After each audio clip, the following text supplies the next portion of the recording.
Sorry guys, कहानी का 30 part लाने में मैंने काफी लेट कर दिया। 36 पार्ट तक कहानी कंप्लीट हो जाएगी। प्लीज आप लोग अपना प्यार दें। आप लोगों का अच्छा रिस्पॉन्स नहीं मिल रहा था, इसलिए कहानी आगे कंप्लीट करने का मन नहीं कर रहा था।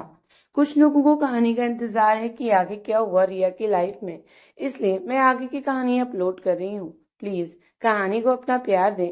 अगर आपने कहानी के पिछले भाग नहीं देखे हैं तो आप हमारे चैनल में विजिट करके देख सकते हैं। अब तक आपने देखा कैसे रिया का एक्सीडेंट हो गया, जय उसके लिए कितना परेशान था। अब आगे की कहानी। जय रिया को जल्दी आने का बोलकर हॉस्पिटल से निकल गया। रिया का बिल्कुल मन नहीं था उसे जाने देने का, लेकिन वो उसे रोक भी नहीं पाई। जय के जाने के कुछ देर बाद ही आशी, अनुराग, विक्की और बाकी सब फैमिली मेंबर्स रिया से मिलने हॉस्पिटल पहुंचे। जय आज भी उनके आने तक वहां मौजूद नहीं था। इंद्र जी ने जब से नमन और जय की बातें सुनी थी, उसी वक्त से उनका आधा ध्यान जय में ही लटका हुआ था। सारे लोग रिया से मिलने एक साथ ही रूम में चले आए। जय के जाने के बाद रिया बेचैनी से कभी छत को तो कभी दीवार को घूरे जा रही थी। सबको देखकर उसके फेस पर स्माइल आ गई। अनुराग रिया के पास आकर, आपने तो सबकी जान निकाल दी थी रिया, स्पेशली जय की। अनुराग उसके सिर पर हाथ रखकर बोला, वैसे कहाँ है जय? रिया उदास सी बोली, किसी काम से बाहर गए हैं। आशी रिया की गाल छूकर धीरे से फुसफुसाते हुए, ओह तो इसलिए आपका चेहरा उतरा हुआ लग रहा है। रिया उसे हैरानी से देखते हुए, नहीं तो ऐसा कुछ नहीं है। कीर्ति अपने बेड पर बैठते हुए बोली, हमें सब पता है कि क्या कैसा है। क्यों आशी? उसकी बात पर सब हंस दिए। रिया पूरी तरह झेप गई। रागिनी जी रिया के पास बैठते हुए बोली, तुम सब यहाँ से मिलने आए हो ऐसे परेशान करने? ओहो मॉम, आप मजाक भी नहीं समझती। सब समझती हूँ बेटा, मॉम हूँ तुम्हारी, इसलिए मुझे तो बेवकूफ बनाने की कोशिश मत करना। कीर्ति उनकी बात पर मुंह बनाने लगी। रिया खामोशी से सबकी बातें सुन रही थी। इंद्र जी बस रिया का मुंह देख रहे थे। जिस सच की बात जय कर रहा था, उस बात का अंदाजा काफी हद तक उन्हें हो गया था। इंद्र जी एक बार शारदा मल्होत्रा से बात करना चाहते थे, मगर उन्हें इस बात की खबर नहीं थी कि वो जयपुर से जा चुकी हैं। उन्हें वहां ना पाकर वो रिया से पूछ बैठे, तुम्हारी माँ कहीं नजर नहीं आ रही? रिया क्या कहे, उसे कुछ समझ नहीं आ रहा था। तुम मिली ना उनसे? जी, सुबह हम उनसे मिले। अभी कुछ देर पहले ही वो बनारस के लिए निकल गई। विकी हैरानी से, वाट, चली गई? आपको इस हाल में छोड़कर? रिया कुछ नहीं बोली। उसका चेहरा पूरी तरह से उतर गया था, जैसे अब रो देगी। कीर्ति बात संभालते हुए बोली, रिया के नानू की तबीयत ठीक नहीं है, इसलिए उन्हें जाना पड़ा। कीर्ति की बात सुनकर इंद्र जी, शिवम जी, रागिनी जी और विशंबर जी बुरी तरह चौंक गए। शिवम जी हैरानी से, तुम्हारे नानू? रिया भी उन्हें हैरानी से देखने लगी। उन्हें शिवम जी के चौंकने का रीजन समझ नहीं आ रहा था। विशंबर जी बात को संभालते हुए, अगर ऐसी बात है तो तुम्हारी माँ का वहां होना भी जरूरी है, और यहाँ तो हम सब हैं तुम्हारे साथ। रिया उनकी बात पर फीका सा मुस्कुरा दी। रिया, तुम्हारे नानू का नाम क्या है बेटा? किशनलाल चौधरी। इंद्र जी, विशंबर जी, शिवम जी, रागिनी जी हैरानी से एक दूसरे के मुंह को देखने लगे। विकी कुछ सोचते हुए बोला, यार रिया, आप मिश्रा हो, आपकी मम्मा मल्होत्रा और नानू चौधरी। बहुत वियर्ड साउंड कर रहा है, लाइक खिचड़ी टाइप। रिया विकी का मुंह देखती रह गई, बाकी सब रिया का। सबको इस तरह से सीरियस रूप देता देख विकी को एहसास हुआ कि शायद उसने कुछ गलत कह दिया। कुछ देर के लिए खामोशी पसर गई थी कमरे में। कीर्ति विकी को घूरते हुए, विकी, बुआ का कॉल आया था, कह रही थी तेरा फोन बंद आ रहा है। विकी हड़बड़ाते हुए, हाँ मैं बात करता हूँ उनसे। विकी तेजी से रूम से बाहर निकल गया और कीर्ति भी गुस्से में उसके पीछे जाने लगी, तो रागिनी जी ने उसे रोकते हुए बोला, कीर्ति, मैं रिया के लिए सूप लाई थी, वो पी सकती है ना? कीर्ति मुस्कुराते हुए, यस मॉम। अनुराग ने रिया को एहतियात से बिठाया, उसकी बैक पर तकिया लगा दिया। रागिनी जी ने थैले से टिफिन निकाला, सूप को एक छोटे से बाउल में निकालकर एक स्पून से रिया की तरफ बढ़ाया, तो रिया नम आंखों से उन्हें देखने लगी। आज एक बार फिर उसके जहन में यही ख्याल आया, इस जगह पर उसकी माँ को होना चाहिए था, उन्हें उसकी केयर देखभाल करनी चाहिए थी। इस बार भी उसे वो प्यार, वो केयर, वो देखभाल किसी गैर से मिल रही है। रागिनी जी प्यार से बोली, पियो बेटा, ठंडा हो जाएगा। रिया मुस्कुराते हुए, थैंक यू आंटी। किस लिए?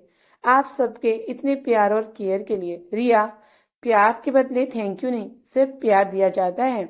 रिया उनकी बातों पर मुस्कुराने लगी। उसने रागिनी जी के हाथ से सूप पिया। रागिनी जी ने बहुत प्यार से सूप पिला रही थी। कीर्ति मुंह बिगाड़ते हुए, मॉम मैं भी हूँ। आशी चिढ़ाते हुए, हाँ हाँ, हम कैसे भूल सकते हैं कि यहाँ सबसे छोटा बच्चा तो तू ही है।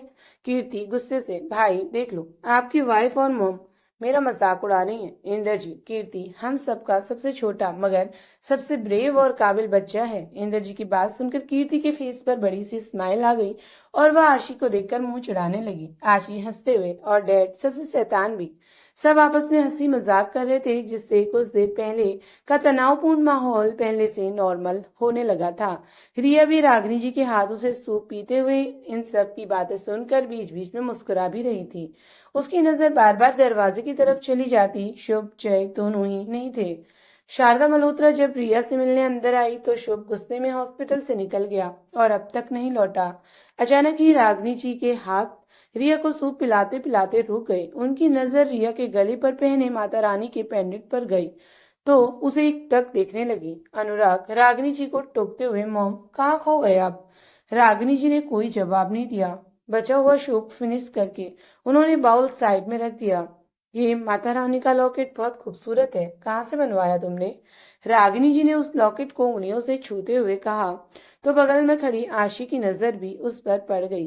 रिया कुछ बोलती इससे पहले आशी बोल पड़ी, मॉम ये तो सेम वैसा ही लॉकेट है जैसा उस दिन आपने अनुराग को दिया था, उस ड्रॉर से निकालकर। रागिनी जी अपनी परेशानी छिपाते हुए मुस्कुराकर बोली, हाँ आशी बिल्कुल वैसा ही है। रिया बेटा तुमने बताया नहीं कहाँ से बनवाई ये लॉकेट? रिया मुस्कुराते हुए, ये हमने नहीं बनवाया आंटी, ये हमें हमारी माँ ने दिया है। अच्छा, बहुत पुराना लगता है। हाँ आंटी, ये हमारे पास बचपन से है। ठीक है, अब तुम आराम करो बेटा और आप सब चलिए बाहर। तभी डॉक्टर दर्श आया ड्रिप की बोतल में दवाइयों का इंजेक्शन लगाने। रिया की पूरी रूटीन का ध्यान वही रखता था। कीर्ति ने उसे सब समझा दिया था, कब कौन सी दवाई का समय है और कैसे क्या करना है। आशी, अनुराग और कीर्ति को छोड़कर सब बड़े बाहर निकल गए। कुछ देर में रिया को दवाइयों की वजह से नींद आ गई। दरवाजे की तरफ देखते हुए उसकी पलकें धीरे धीरे भारी होती चली गई। आशी, अनुराग भी कीर्ति को रेस्ट करने का बोलकर बाहर निकल आई। रागिनी दरवाजे पर खड़ी कांच से रिया को देख रही थी। शिवम जी उनके हाथ में हाथ रखकर, क्या हुआ रागिनी, इतनी परेशान क्यों लग रही हो? रागिनी जी अब भी रिया को देखते हुए, शिवम जी मुझे लगता है रिया ही हमारी छंछन है। शिवम जी चौंकते हुए, ये कैसी बहकी बहकी बातें कर रही हो रागिनी? भूल गई तुम, गाड़ी खाई में कितनी बुरी कंडीशन में मिली थी। रागिनी जी शिवम जी की ओर पलटते हुए, गाड़ी मिली थी ना, छंछन या दाईमा तो नहीं? शिवम जी उन्हें हैरानी से देखने लगे। ऐसे मत देखिए शिवम जी, मेरा दिल कहता है यही हमारी छंछन है। शिवम जी उनके गाल छूकर, वो इसलिए क्योंकि आज तक तुम सच को एक्सेप्ट कर ही नहीं पाई। रागिनी जी गुस्से से, तो आपको क्या लगता है मैं पागल हूँ? मुझे कुछ समझ नहीं आता। आप मेरी बात क्यों नहीं समझ रहे?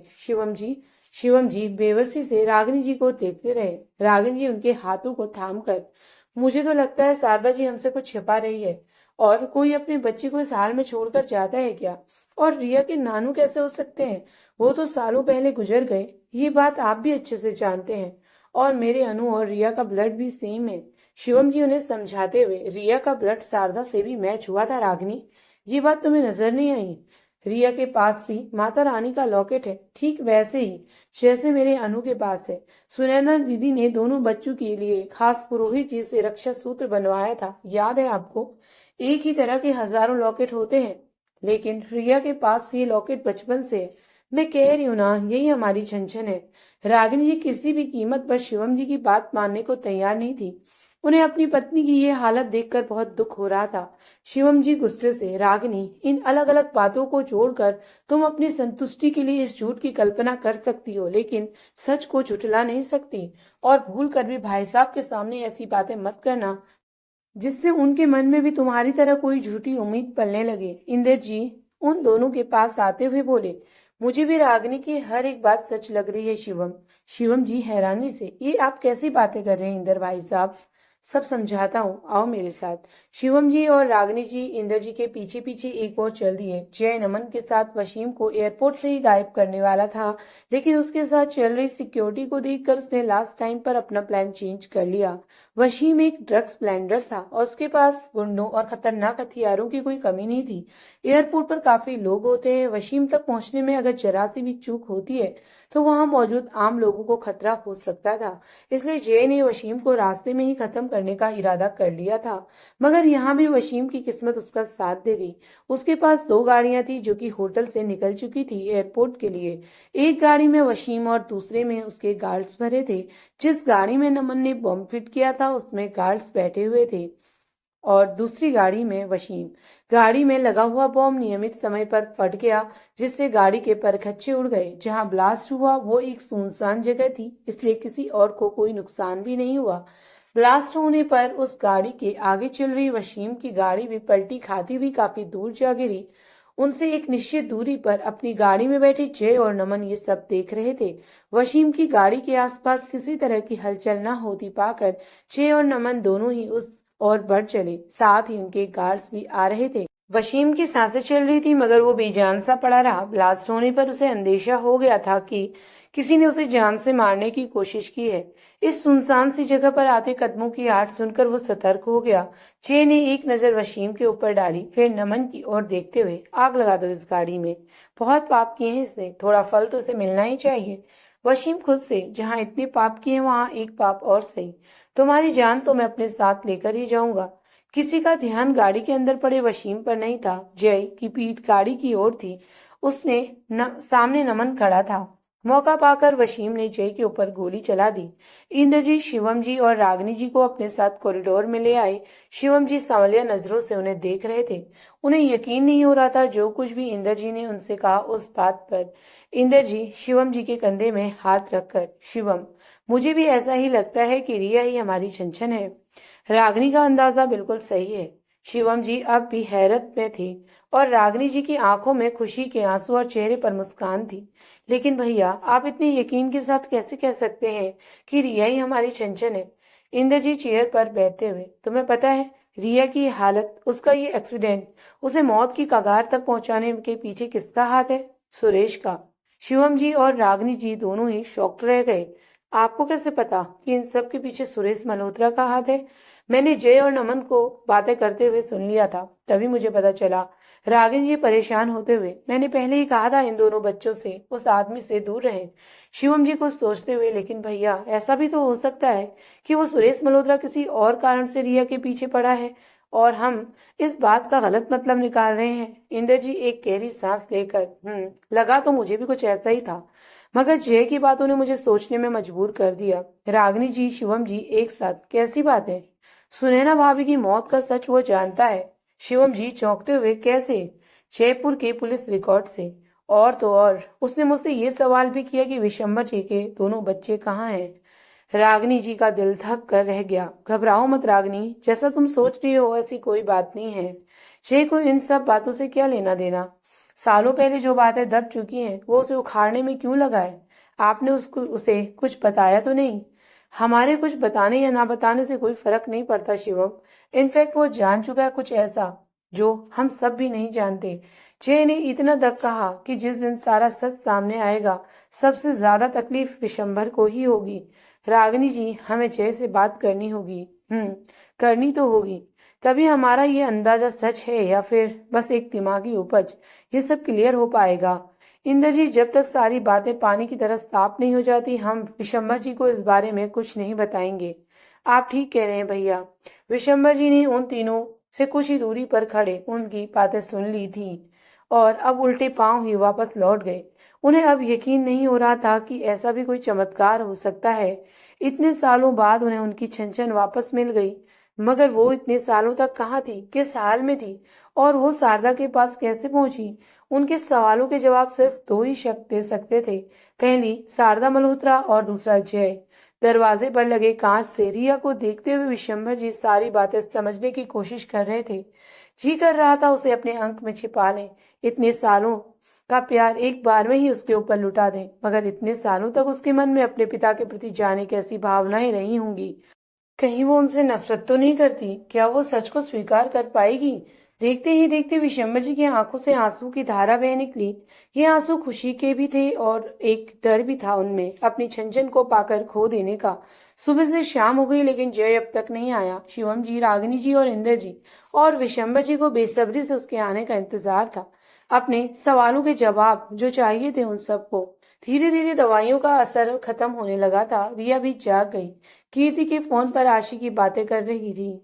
आशी और विकी हवेली गए हुए थे कीर्ति के लिए कुछ कपड़े और उसकी जरूरत का सामान लाने। रिया की नजरें जय को ढूंढ रही थी मगर वो उसे कमरे में नहीं दिखा। रिया के पास बैठी नर्स से उसने पूछा, टाइम क्या हो रहा है? 6 बज रहे हैं। कीर्ति रिया के पास आकर मुस्कुराते हुए, good evening. Good evening. Riya बार बार दरवाजे की तरफ ही देख रही थी। रिया इतनी बेचैनी से दरवाजे की तरफ देखने से भाई एकदम से प्रकट तो नहीं हो जाएंगे? भाई ने जाते वक्त कहा था ना कि वो एयरपोर्ट की तरफ जा रहे हैं, तो वापस आते आते शाम हो जाएगी। रिया बस फीका सा मुस्कुरा दी।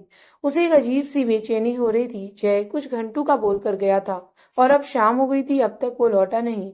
लाख कोशिश के बाद भी वो अपने मन को शांत नहीं कर पा रही थी। क्या हुआ? कुछ प्रॉब्लम हो रही है? आपके चेहरे के रंग क्यों उड़ा हुआ है? कीर्ति रिया के परेशान चेहरे को देखकर उसकी तबीयत के बारे में पूछने लगी। नहीं, हम ठीक हैं, लेकिन मन बहुत बेचैन हो रहा है। एक ही कमरे में बेड पर पड़े पड़े बेचैनी तो होगी ना? कीर्ति ने एक नजर वॉल पर लगे एलसीडी टीवी को देखा। वो चहकते हुए बोली, मिल गया आपकी बेचैनी को कम करने का रास्ता। क्या? कीर्ति टेलीविजन की तरफ इशारा करते हुए वो कीर्ति ने टीवी ऑन किया और किसी लोकल चैनल पर जयपुर की लाइव न्यूज दिखाई जा रही थी। इस वक्त ये सबसे बड़ी ब्रेकिंग न्यूज, जयपुर के एयरपोर्ट में जाने वाली सुनसान सड़क पर हुआ बम धमाका। 2 गाड़ियां बुरी तरह से जली हुई हालत में मिली। गाड़ी में कौन था और कितने लोग थे ये जान पाना मुश्किल हो रहा है। पुलिस तहकीकात में जुटी हुई है। न्यूज देखकर रिया के हाथ पैर कांपने लगे और उसकी तबीयत बिगड़ गई। यह देखकर कीर्ति ने न्यूज चैनल बंद कर दिया और रिया को समझाने लगी, लेकिन रिया कुछ सुनने को तैयार नहीं थी। फिर शुभ ने उसे बहुत मुश्किल से संभाला और जय के वापस लाने का वादा करके वहां से चला गया। शुभ परेशान सा रूम से बाहर निकला। बाहर उसे विशंबर जी और बाकी सब खड़े दिखे। शुभ परेशान सा अनुराग से, तुम्हारी जय से बात हुई क्या? कहाँ है वो इस वक्त? नहीं तो मेरी तो कोई बात नहीं हुई। इनफैक्ट मैं तो आज उससे मिला भी नहीं। मैं पता करता हूँ। अगर जय आए तो मुझे इन्फॉर्म करना। शुभ तेज कदमों से हॉस्पिटल से बाहर निकल गया।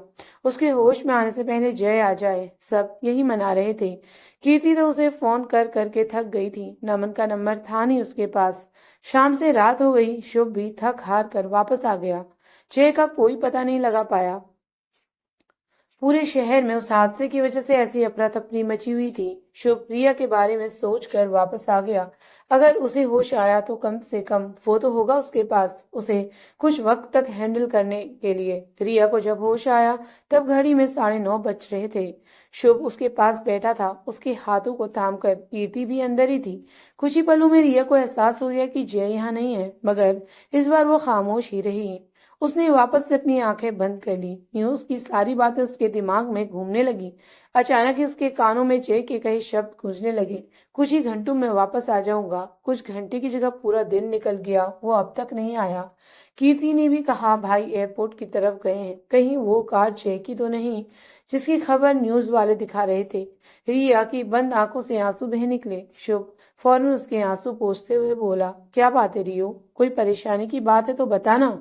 रिया बिना अपनी आंखें खोले रोते हुए बोली, शुभ वो एयरपोर्ट गाड़ी में आग, जय सर भी एयरपोर्ट गए हैं। रिया पूरी बात ठीक से नहीं बोल पा रही थी। किसकी गाड़ी में आग? शुभ परेशान हो गया। उसकी आधी अधूरी बात सुनकर रिया कुछ बोल ही नहीं पा रही थी। तुझे कैसे पता? रिया रोते हुए बोली, हमने न्यूज में देखा। तभी दर्श रिया को चेक करने आया। शुभ वहां से हटकर बाहर आ गया। उसने अपने फोन पर न्यूज चेक की। एयरपोर्ट वाले रास्ते पर 2 गाड़ियां बुरी तरह से जली हुई हालत में मिली। ये न्यूज तो अब भी टॉप पर चल रही थी, मगर गाड़ियां किसकी थी ये अब तक पता नहीं चल पाया था। शुभ ने नमन और जय को कॉल किया बट कॉल नहीं मिला। रिया न्यूज देखकर परेशान हो गई। ये समझकर वो गाड़ी जय की तो नहीं, मगर ऐसा भी तो हो सकता है ये सिर्फ उसका डर हो। लेकिन फिर जय और नमन का कॉल क्यों नहीं लग रहा? दोनों सुबह से कहाँ गायब है? शुभ किसी नतीजे पर नहीं पहुंच पा रहा था।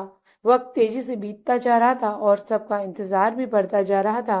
घड़ी रात के 10:30 बजा रही थी। रागिनी जी ने कितनी बार कोशिश की रिया को सूप पिलाने की, मगर उसने मना कर दिया, हर बार टाल दिया। अनुराग ने फोन पर किसी का कॉल आया कि वो हॉस्पिटल से बाहर निकल आए। कुछ देर बाद रिया लेटे लेटे ऊब गई, इसलिए बेड पर टिक कर तकिए के सहारे बैठी दरवाजे की तरफ देख रही थी। उसे सामने से आता नमन दिखाई दिया। उसके फेस पर बड़ी सी स्माइल आ गई। कीर्ति ने भी उस ओर देखा। कीर्ति नमन से, भाई कहाँ है नमन भाई? नमन ने रूम में आते ही सब उसके पीछे पीछे अंदर चले आए। नमन खामोश था। उसकी खामोशी से रिया को डर लग रहा था। रिया बेचैनी से बोली, सर नहीं आए आपके साथ? नमन घबराते हुए, हाँ आए हैं। रिया गुस्से से, आए हैं तो कहाँ हैं? हमें दिखाई क्यों नहीं दे रहे? तब से सब हमसे झूठ बोले जा रहे हैं। क्या हमें समझ नहीं आता? कोई कुछ नहीं बोला, बस सब रिया को देख ही रहे थे। इतना गुस्सा किस बात का? पूरे हॉस्पिटल को सिर पर उठा रखा है तुमने। तुम्हारी आवाजें बाहर तक आ रही हैं। दरवाजे पर खड़ा जय रिया को देखते हुए बोला। उसे देखकर सब एक ओर हट गए। रिया उसे देखकर नम आंखों से मुस्कुराने लगी। जैसे ही जय उसके पास आया, रिया ने उसे घूरते हुए अपना चेहरा दूसरी तरफ फेर लिया। रिया की कंडीशन अब पहले से बेहतर थी। रिया ने नमन को ऐसे ही डांट दिया। बेचारा मुंह लटकाए एक और खड़ा था। जय को देखकर रिया अपना चेहरा दूसरी ओर कर लिया। आसमान से गिरा खजूर पर अटका। रिया का गुस्सा देखकर जय मन ही मन बड़बड़ाया। उसने जैसे ही रिया के हाथों को थामना चाहा, रिया ने उसके हाथ झटक दिए। ड्रिप खींच कर निकल गई और खून निकलने लगा। तकलीफ तो बहुत हो रही थी, मगर गुस्से के आगे उसे कुछ सूझे तब ना। जय गुस्से से, ये क्या हरकत है रिया? हमें आपसे कोई बात नहीं करनी। कीर्ति ने दोबारा उसे ड्रिप लगाना चाहा तो रिया ने उसे रोक दिया। प्लीज कीर्ति, थोड़ी देर ऐसे ही रहने दो। पिछले कुछ दिनों से कंटिन्यू हाथ में ड्रिप लगने की वजह से काफी सूजन आ गई है और दर्द जब तक दवाओं का असर रहता तो कम होता, इसलिए वो अब दोबारा ड्रिप लगवाने से बच रही थी। अनुराग कीर्ति को कुछ इशारा करते हुए रिया के पास आया। आप इस गधे का गुस्सा खुद पर क्यों निकाल रही हैं? जय अनुराग को घूरते हुए, मैं और गधा? ये सुन रिया को हंसी आ गई। हाँ, तेरी हरकतें ही ऐसी हैं। कीर्ति रिया के हाथ पर ऑइंटमेंट लगाने लगी। रिया शांत थी। तू सुबह से गायब है। कम से कम एक बार फोन कर देता कि तुझे आने में देर हो जाएगी। तेरी वजह से यहाँ सब नहीं, सिर्फ ये कितनी परेशान हो रही थी। बाकी हम सबको तो पता ही है तू काम का कितना बड़ा कीड़ा है। एक बार काम में लगने के बाद तुझे किसी का होश नहीं रहता। अनुराग गुस्से में वहां से निकल गया। जय ने भी उसे नहीं रोका। बाहर अनुराग को नमन खड़ा दिखा। नमन, तुम्हारे रहते इतना कुछ हो गया, अगर जय को कुछ हो जाता तो? अनुराग नमन के पास आकर गुस्से से बोला। तो नमन ने अपना सिर झुका लिया। वो खुद ही परेशान हो गया था जय की ऐसी हालत देखकर। अनुराग गुस्से से, जवाब दो नमन। अनुराग की नजर सामने से आते शुभ पर गई तो वो चुप हो गया। शुभ भी बहुत गुस्से में और परेशान लग रहा था। वो सीधे नमन के सामने आकर खड़ा हो गया। जय रिया को देखे जा रहा था, जो कि अब भी गुस्से में लग रही थी वो और उसकी तरफ देख तक नहीं रही थी। शुभ को जय और नमन का लास्ट लोकेशन उसी एक्सीडेंट प्लेस के पास की ही मिल रही थी। उसके बाद उन दोनों का कोई दूसरा लोकेशन मिल ही नहीं रहा था। शुभ ने पुलिस स्टेशन में पता लगाया कि गाड़ी किसकी थी और कौन शख्स गाड़ी में मौजूद था, मगर हाथ कुछ नहीं आया। धमाके की वजह से गाड़ी के परखच्चे उड़ चुके थे और दूसरी बुरी तरह से जल चुकी थी। शुभ पागलों सा उसी सड़क पर अपनी गाड़ी दौड़ाए जा रहा था। लास्ट लोकेशन यहीं की थी। शुभ ये मानने को तैयार नहीं था कि वो गाड़ी जय की है। वो महादेव से जय की सलामती की प्रार्थना किए जा रहा था। रिया की हालत तो वो आज देख ही चुका था, साथ ही समझ भी कि जय रिया के लिए क्या मायने रखता है। अगर आज वाकई में जय को कुछ हो गया तो रिया को भी खो देगा। शुभ अभी उस रास्ते पर ही था कि उसके फोन पर नमन के नंबर से कॉल आ रही थी। शुभ ने झट से फोन उठाया तो नमन ने उसे हॉस्पिटल आने को कहा। शुभ गुस्से से, कहाँ गायब थे तुम दोनों? नमन ने अनुराग की तरफ देखा तो वो भी भड़कते हुए बोला, चुप क्यों हो, जवाब दो। अनुराग आधी बात तो जानता ही था, इसलिए नमन ने उन्हें सब कुछ बताना ही ठीक समझा। नमन एक और बेंच पर बैठ गया। वो दोनों उसके सामने हाथ बांधे खड़े थे। रिया मैम का एक्सीडेंट सुरेश मल्होत्रा ने करवाया। वो मैम की जान लेना चाहता था। अनुराग और शुभ दोनों घबरा गए। बट इसमें उसका साथ वसीम दे रहा था। नमन ने शुभ की तरफ देखते हुए कहा, वसीम? दिल्ली वाला ड्रग्स ब्लेंडर? हाँ वही। सर के कहने पर मुंबई से नितिन और विपिन को उठा लाया था। उन दोनों से जानकारी मिली कि वो मल्होत्रा रिया मैम की जान लेना चाहता है और उसने किसी को हायर भी किया है। अभी कहाँ है दोनों? मारे गए। शुभ कुछ नहीं बोला। सर के कहने पर मैंने उन दोनों का आखिरी एमएमएस बनाकर मल्होत्रा को भेज दिया, जिसे देखकर वो बुरी तरह बौखला गया और उसने सबसे पहले वसीम को कॉल किया। मैंने उसके फोन का डाटा हैक कर लिया था, जिसकी वजह से मैंने दोनों की सारी बातें सुन ली थी। नमन ने शुभ और अनुराग को सामने वो रिकॉर्डिंग चला दी, जिसे सुनने के बाद वो सारी बातें उन दोनों के सामने साफ हो गई। जय सर ने वसीम को एयरपोर्ट से ही गायब करने का प्लान बनाया था, लेकिन लास्ट टाइम में हमें अपना प्लान कैंसिल करना पड़ा क्योंकि उसके साथ बहुत सारे गुंडे भी थे जिनके पास खतरनाक हथियार थे, और एयरपोर्ट जैसी जगह में कुछ करना खतरनाक साबित हो सकता था, जिससे पब्लिक को हार्म होता। नमन उन दोनों की सारी बातें बताकर होटल तक पहुंचने और बम फिट किया। फिर शाम के वक्त उस रास्ते में बम धमाका हुआ। मौका पाकर वसीम ने जय पर गोली चला दी, उनके कंधे को चीरती हुई निकल गई। नमन ने तुरंत जय को संभाला, उसकी सफेद शर्ट खून से भीगती चली गई। वसीम को होश में देखकर गार्ड्स ने उसे घसीटकर गाड़ी से बाहर निकाला। जय के ऊपर बेहोशी छा रही थी, जिसे देखकर वसीम पागलों की तरह हंसने लगा। वसीम ने कहा, लैला के साथ मजनू की भी जान जाएगी, अपना अधूरा प्रेम ऊपर जाकर ही पूरा कर लेना। जय की बंद होती पलकें उसकी बात से झटके से खुल गई। वसीम को घूरते हुए जय ने मुझसे कहा, इसकी गाड़ी को आग लगा दो और इसे दूसरी जगह शिफ्ट कर दो, इसकी मौत इतनी आसानी से नहीं होने वाली। मैंने वैसा ही किया। कार में बैठते ही पहले दोनों ने अपना फोन स्विच ऑफ कर दिया, ताकि वो जिस जगह पर जा रहे थे वहां कोई उनकी लोकेशन ट्रेस न कर सके। हमें वसीम को शहर की भीड़ भाड़ से दूर जगह पर रखना था, जहां कोई उस तक ना पहुंच पाए। बम धमाके की वजह से अफरा तफरी मची हुई थी, पुलिस भी अलर्ट थी, तो ऐसे में उनसे भी बचना था। वसीम को दूसरी जगह शिफ्ट करने में काफी समय लग गया। हॉस्पिटल पहुंचने में इसलिए काफी देर हो गई। हम दोनों ने अपना फोन ऑन किया तो आप सबके कॉल और मैसेज अलर्ट थे। हॉस्पिटल पहुंचने से पहले जय ने अनुराग सर को कॉल करके बाहर बुलाया, दूसरी शर्ट अरेंज करने को कहा था। अनुराग जय की हालत देखकर घबरा गया था, लेकिन जय ने उसे मैं ठीक हूँ, मामूली सी चोट है कहकर शांत करा दिया। अनुराग ने भी कुछ नहीं कहा, वो उसे इस वक्त परेशान नहीं करना चाहता था। नमन ने शुभ को इन्फॉर्म कर दिया। शुभ और अनुराग खामोशी से उसकी बातें सुन रहे थे। नमन के चुप होते ही शुभ गुस्से से बोला, वसीम कितना खतरनाक आदमी है, इस बात का अंदाजा नहीं है तुम लोगों को? कहाँ रखा है उसे? नमन चुप। जवाब दो नमन। नमन अब भी चुप। ये नहीं बताएगा शुभ, जय से बात करनी होगी, लेकिन सुबह अभी उसे रेस्ट की जरूरत है। जय अपनी जगह से उठा और रिया के बगल में बैठते हुए उसे साइड से अपनी बाहों में समेटते हुए उसका सिर अपने सीने से लगा लिया। रिया ने अपनी आंखें बंद कर ली। जय उसके बालों में अपनी उंगलियां घुमाते हुए, मुझे तो लगा जब मैं आऊंगा तो तुम अपने स्माइलिंग फेस और ढेर सारे प्यार के साथ मेरा इंतजार कर रही होगी, लेकिन तुम तो। रिया उसकी बात काटते हुए नाराजगी से बोली, आपने हमसे झूठ क्यों कहा? थोड़ी देर में वापस आ जाएंगे। झूठ नहीं कहा था मैंने, मैं जल्दी ही वापस आने वाला था, लेकिन फिर दूसरे काम में फंस गया। चे ने रिया को अपनी बातों में कन्विंस करना चाहा, मगर वो कुछ बोली ही नहीं। रिया अपनी आंखें खोलकर जय की तरफ देखते हुए गुस्से से बोली, एक कॉल करने तक का टाइम नहीं था आपके पास? जय प्यार से उसके सिर को चूमते हुए, आगे से ध्यान रखूंगा, पक्का। रिया ने जय को कसकर पकड़ते हुए सिर उसके सीने से लगा लिया। उसकी आंखें फिर से नम हो गईं। पता है कितना डर गए थे हम शाम की न्यूज देखकर।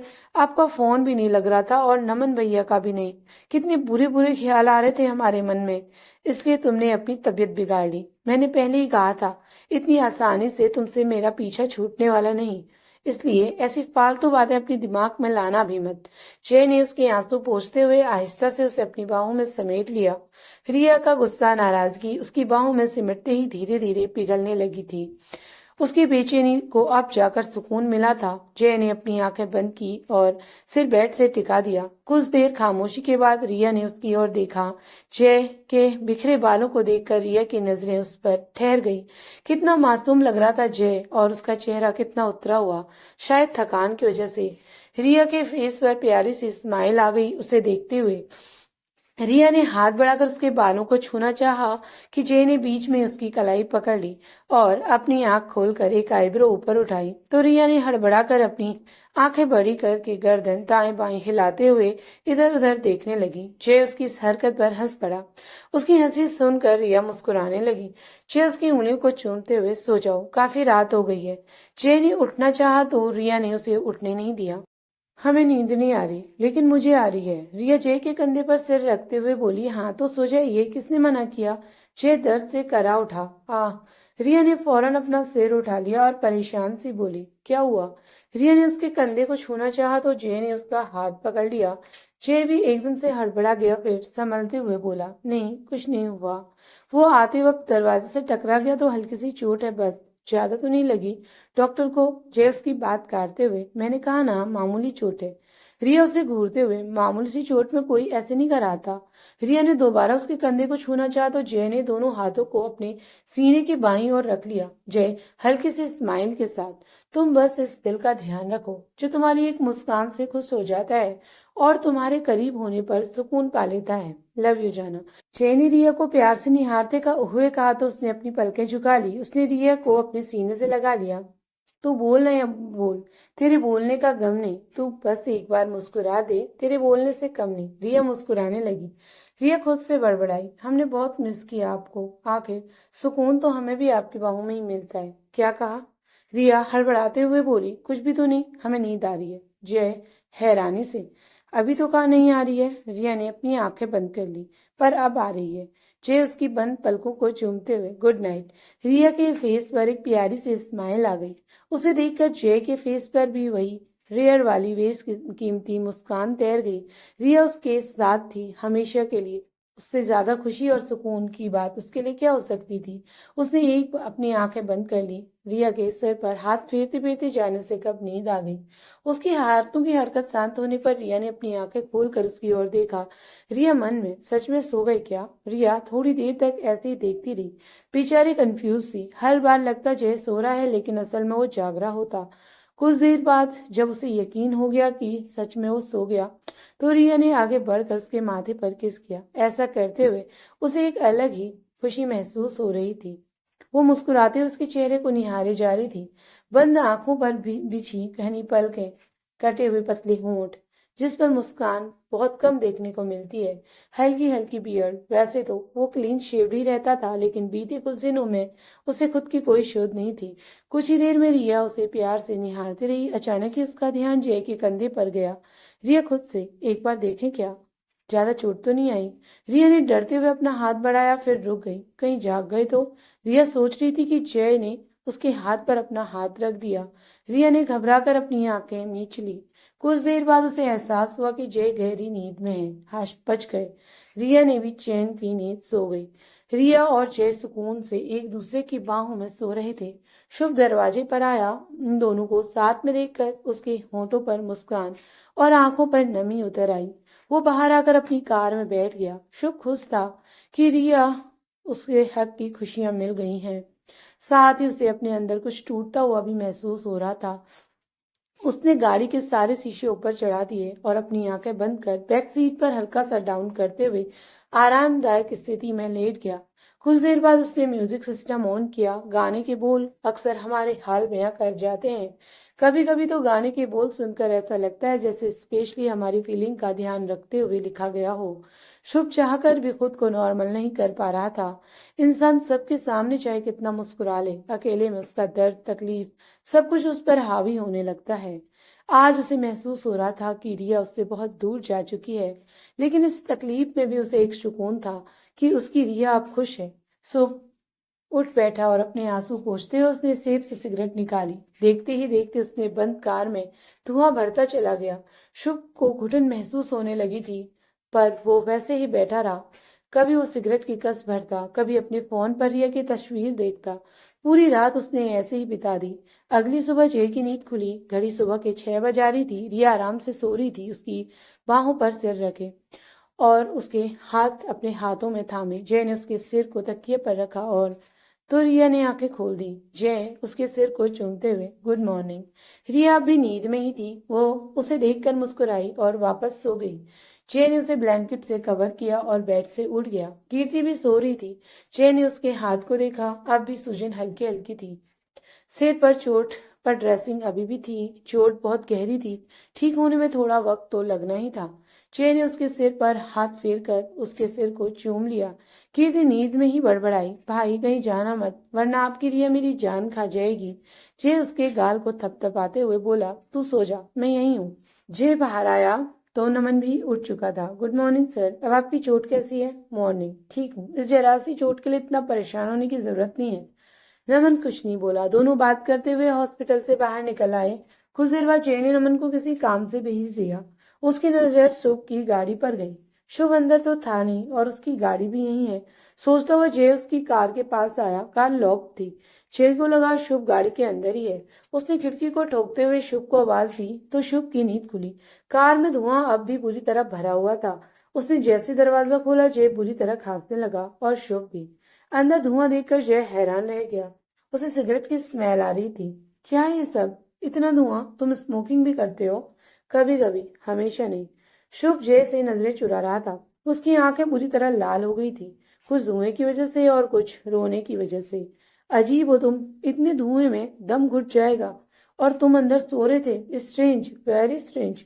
मेरी छोड़ो जय, वशीम कोई हलवा नहीं है जो निकल कर के पीछे। एक बार बताना भी जरूरी नहीं समझा तुमने? तुम्हें इसलिए नहीं बताया क्योंकि तुम मुझे ऐसा कुछ करने नहीं देते, क्योंकि वो बहुत खतरनाक है जय। और अगर तुम्हें कुछ हो जाता तो? शुभ, हुआ तो नहीं ना?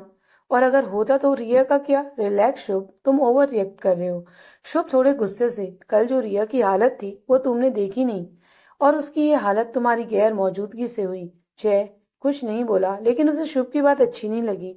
वशीम कहाँ है? अच्छा होगा तुम उसे पुलिस के हैंडओवर कर दो। जय गहरी सांस लेकर, सॉरी शुभ, लेकिन इस बार मैं तुम्हारी बात नहीं मान सकता। और वशीम का पता तो मिलने से रहा।